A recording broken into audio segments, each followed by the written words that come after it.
Capítulo 9. Cambiando las cabezas. Una historia antigua y un poco macabra dice más o menos lo siguiente.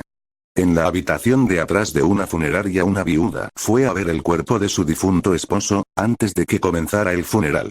Allí se dio un susto tremendo al descubrir que la gente de la empresa fúnebre había vestido el cuerpo de su esposo con la ropa de alguna otra persona. Mirando a su alrededor, se dio cuenta de que, en realidad, la ropa de su marido le había sido colocada al muerto que estaba en un ataúd cercano.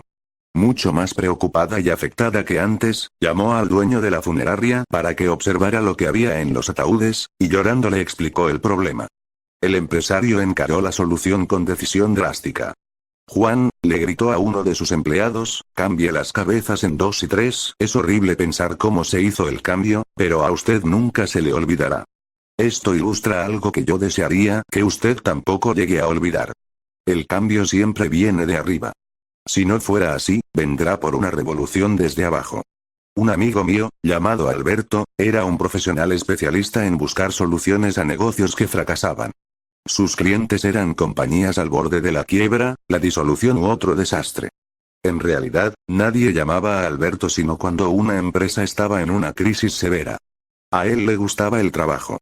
Por lo general, en el momento en que requerían sus servicios, los jefes que dirigían la empresa ya estaban dispuestos a dar importancia a un diagnóstico concreto.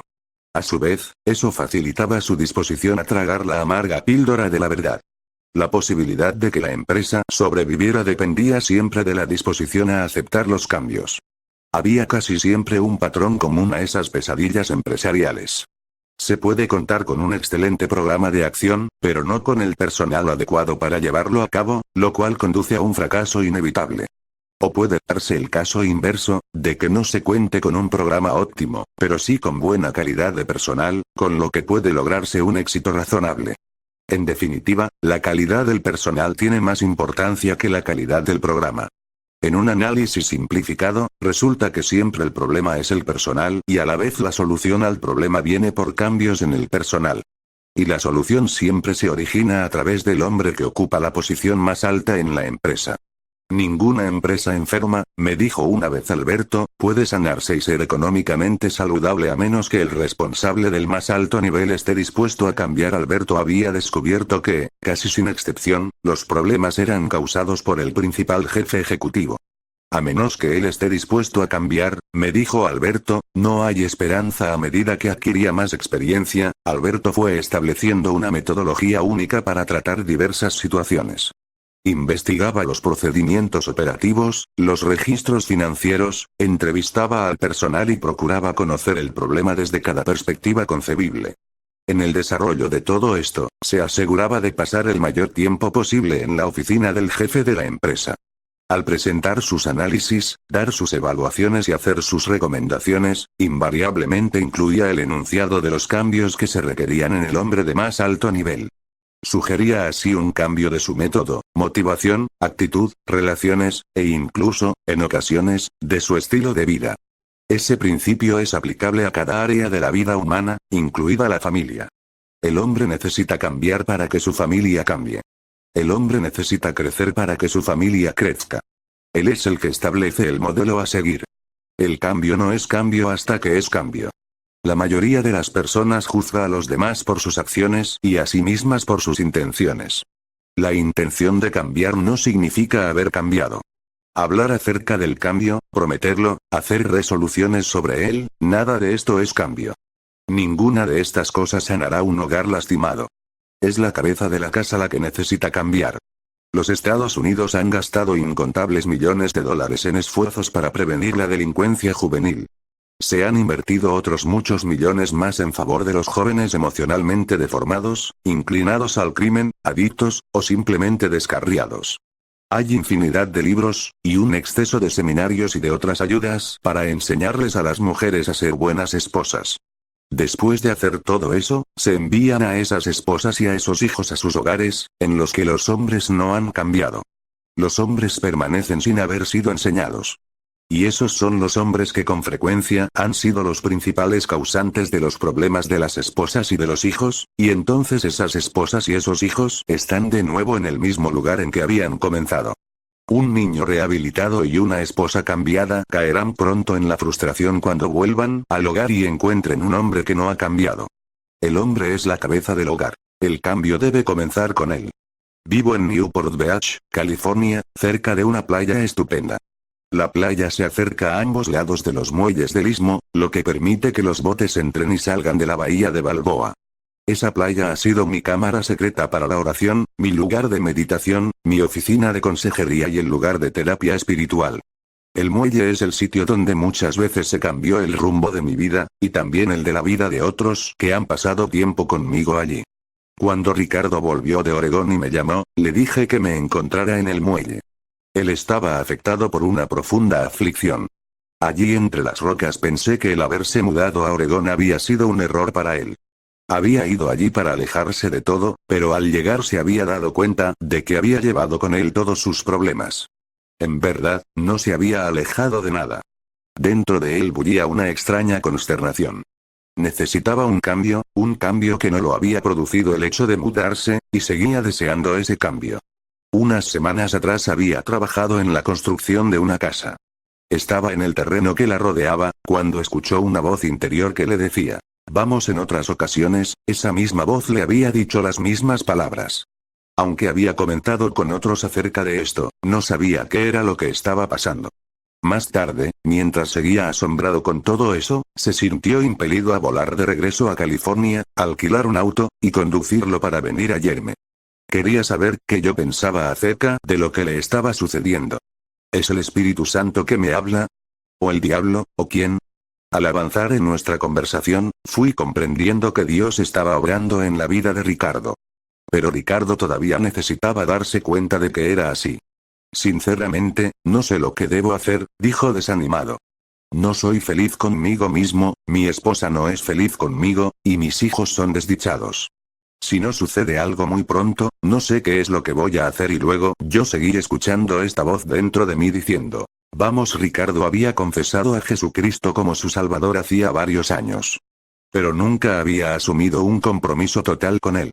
Muchos aspectos de su vida estaban todavía bajo su propio control, en lugar de estar bajo el control de Dios. A medida que hablábamos y orábamos juntos, la luz comenzó a amanecer en el corazón de Ricardo. Se hizo claro, con meridiana luz, que era Dios el que hablaba por su espíritu al corazón de Ricardo. Vamos, significaba entregarse en forma completa en las manos de Dios, confiando en él de una manera total. Ricardo llegó a comprender que Dios, de una forma simple y llana, le decía: vamos, deja todos tus caminos, y depende de mí en la totalidad de tu vida. Luego de entenderlo así, nos pusimos a orar para ponernos de acuerdo con Dios. Ricardo decidió abandonar sus antiguos caminos, y someterse al señorío de Cristo en su vida. En ese momento, Ricardo llegó a ser más hombre de lo que había sido antes. Es Dios mismo el que genera la verdadera hombría en sus variadas dimensiones, y lo hace produciendo en nosotros, tanto el querer como el hacer, por su buena voluntad. Se había producido un cambio. ¿Qué pasaría con la familia? Meses más tarde Ricardo y Juana estaban sentados junto con otras personas en la sala de mi casa. Hablábamos de la meta que Dios nos había dado, de ministrar a miles de hombres a través de la nación. De pronto noté que Juana lloraba. Le pregunté por qué. No lloro por mí, dijo. Lloro de emoción al pensar en las otras mujeres a las que les sucederá lo mismo que me sucedió a mí. Es increíble cómo todo fue diferente en casa cuando Ricardo regresó con su vida transformada. Entonces Juana explicó los sorprendentes resultados. No les dijimos a los muchachos lo que le había pasado a Ricardo. Solo queríamos que todo sucediera en forma natural. Pero después de 3 días que Ricardo estuvo en casa, mi hija se acercó y me dijo: mamá, ¿qué le sucedió a papá? Está cambiado Ricardo. Juana y sus hijos descubrieron que el cambio debe empezar en la cabeza de la familia. Cuando un hombre cambia y llega a ser el hombre que Dios quiere que sea, dijo Juana enfáticamente, traerá un cambio a su esposa y a los hijos. Estoy llorando de felicidad sabiendo lo que les va a pasar a todas aquellas mujeres que son como era yo. Todo el hogar cambia cuando el hombre cambia. No había nada de mágico con relación al muelle o a la playa. Pero había algo nuevo en el corazón y en la vida de Ricardo. Allí era donde estaba el cambio. Tenía una nueva actitud, un nuevo enfoque en cuanto a la vida, una nueva obediencia a Dios. Ahora estaba comenzando a actuar en el reino de la sabiduría divina, antes que en el de la sabiduría humana. Se había hecho responsable de su fracaso, y por medio de la oración lo había cambiado en arrepentimiento y fe, y se había comprometido a una hombría semejante a la de Cristo. La gloria trascendente de Dios estaba operando en su vida. Esto era el resultado de obedecer a la palabra de Dios. Una tonelada de oración no podrá producir jamás lo que produce una libra de obediencia. Si después de mucho orar usted no obedece, estará anulando el efecto de la oración. La fe consiste en el creer más el hacer. La hombría no es un tema para hablar sino para vivir. Hace años vivía con mi familia en Bay Area, al norte de California. El primer domingo por la mañana, en que nos instalábamos en nuestro nuevo pastorado, nuestra congregación consistía de una mujer y su bebé. Al no poder hablar de una congregación, tampoco se puede hablar de una ofrenda, pues no la hubo. Algunos días nos desayunábamos con harina de avena, almorzábamos con harina de avena, y por la noche, para variar, comíamos harina de avena. Poco a poco la iglesia creció y concurrían otras familias. Por ese entonces llegaron Roberto y su familia, se sintieron bien con nosotros, y permanecieron como parte de la congregación todo el tiempo que vivimos allí y pastoreamos esa iglesia. Roberto trabajaba en una empresa de aviación cercana y tenía un moderado éxito económico. Al menos alimentaba a su familia con una variedad de comidas, lo que era más de lo que puedo decir de mí mismo por aquel entonces. Sin embargo, él hablaba más de lo que vivía. Mientras viva no podré olvidarme lo que pasó un domingo. Después del servicio matutino de adoración me palmeó la espalda y me dijo: «Pastor, si yo tuviera $1.000.000, sería feliz de darle a usted la 10ª parte. O, si tuviera 1.000, le daría 100. Me imagino que le vendría bien». No le dije nada, pero pensé: «Hermano, si usted tuviera 10, un solo dólar sería una bendición para mí en este preciso momento». No me dio nada. Su esposa hacía, de cuando en cuando, una contribución de su escasa pensión. Roberto estaba siempre por hacer algo para modificar su forma de vida, pero nunca lo concretaba. Se engañaba a sí mismo pensando que hablar acerca de eso significaba hacerlo. Recuerde, el cambio no es cambio mientras no se ha cambiado. El dar no es dar mientras no se ha dado. La fe no es fe hasta que no se convierte en acción. No hace mucho tiempo volví a ver a Roberto, después de casi 30 años. Aún no había cambiado. Todavía hablaba pero no hacía. Su valor para el reino de Dios seguía siendo el mismo. Esa no es la clase de hombría que Dios desea de nosotros. Uno de los conceptos rescatados de la década de los años 70, la década del yo, es el concepto de valor para crear. Nada nuevo, por supuesto, excepto la fraseología. El valor para crear fue reconocido de pronto como una audacia especial en esos escasos individuos que están dispuestos a producir algo original, antes que simplemente copiar o reproducir algo. Los escritores han descrito con cierta frecuencia la sensación nauseabunda que experimentaron al colocar una hoja de papel en blanco en el rodillo de la máquina de escribir. Con cada nueva página, debían ejercitar el valor para crear. El valor ha sido siempre un requisito para el liderazgo. Tened buen ánimo y valor, es una orden que encontramos en Hechos 27:25. Tened ánimo y valor. Los ángeles usaron mandatos por el estilo a modo de salutaciones. Tened buen ánimo significa tengan valor. El valor no es nada nuevo, al menos después que haya leído acerca de Abraham, Josué, Moisés, David, Pablo y los demás héroes de la fe en la Biblia. Sus hazañas fueron tales que la Escritura dice que de ellos el mundo no era digno. Gran parte de la iglesia actual ha fracasado en su capacidad de inspirar o exigir valor en sus hombres.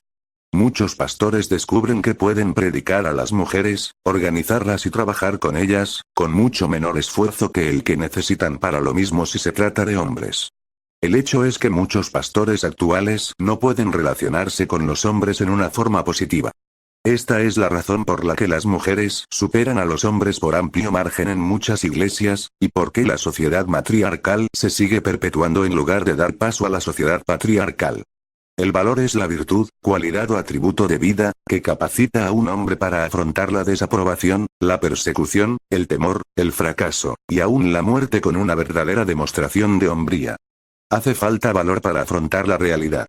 Pedro escribió: añadid a vuestra fe virtud. Aquí virtud significa excelencia moral, calidad de hombría, valor. La escritura narra que cuando José vivía en la casa de Potifar, fue tentado por la esposa de Potifar que procuró seducirlo. Nos dice que José la rechazó diciendo: ¿cómo, pues, haría yo este grande mal, y pecaría contra Dios? El criterio a seguir por José en su vida era el honor de Dios. Esto define la hombría. Hace falta valor para ser un hombre. Me desempeñaba como administrador general de una emisora de televisión, cuando la situación económica hizo inevitable tener que reducir el personal. Mi hijo Paul trabajaba allí como productor de programas, pero había otros con mayor antigüedad que él. Llegó el momento de tener que tomar una decisión. Entonces llamé a Paul para conversar con él y decirle lo que estaba sucediendo. Después de escucharme, me miró y me dijo algo que me hizo comprender que había llegado a ser un verdadero hombre. Papá, déjame ir. Quiero hacerlo como una decisión propia. Así lo hizo.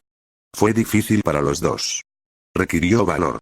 Pero cuando miro hacia atrás, me doy cuenta de que ese fue el día en que comprendí que él era un hombre. Nehemías, los 3 jóvenes hebreos, Daniel, Josué, son solo ejemplos de los muchos que mencionan las escrituras, que añadieron a su fe, virtud, es decir, valor. Juan el Bautista agregó valor a su fe, y habiendo reprochado al rey, fue decapitado. Juan conocía el concepto de valor, y otros lo han conocido desde entonces. Hay algunas cosas en la vida que son más importantes que la vida misma. La verdad, el honor, la integridad y otras características de un hombre exigen a la vez valor y amor. En San Diego un hombre entró en una casa que crujía en medio de un infierno de fuego, por la sola razón de que su hijo se encontraba todavía allí. Ambos murieron. Para ese hombre su hijo fue más que su propia vida. Hace falta valor para cambiar. Muchos hombres en la actualidad están dispuestos a que cambien sus esposas, sus hijos, sus negocios, o cualquier otra cosa, pero no están dispuestos a cambiar ellos mismos. El verdadero hombre enfrenta la realidad y cambia. Jack McKay, mi asociado, estaba pastoreando una iglesia en una ciudad de Nueva Inglaterra. Su congregación quería remodelar el edificio, con el fin de atraer a la gente de afuera al lugar de adoración. Mientras Jack oraba acerca de la remodelación, se dio cuenta de algo que nunca antes había notado. El Espíritu Santo comenzó a guiarle hacia la palabra y a hacerle consciente de ciertas escrituras. La primera fue: Dios concede las peticiones del corazón, y la segunda: Dios es el autor y consumador de la fe. Con esos 2 versículos, Jack comenzó a comprender que Dios es el autor de nuestros deseos. No meramente nos proporciona los deseos que tenemos, sino que crea sus deseos en nosotros de manera que Él mismo los pueda cumplir. De esa manera, puede traer el reino de Dios a la tierra por medio de nosotros. A partir de allí, el próximo paso fue comprender que era el Señor mismo el que había puesto en la gente el deseo de remodelar, pero que la remodelación que el Señor quería era la de sus corazones. En su carencia de espiritualidad, habían transferido el deseo hacia lo material, sacándolo de la esfera del espíritu. Las parejas experimentan la necesidad de cambiar, pero en lugar de cambiar en sus corazones o mentes, se limitan a cambiar su vivienda, y sus problemas continúan como antes.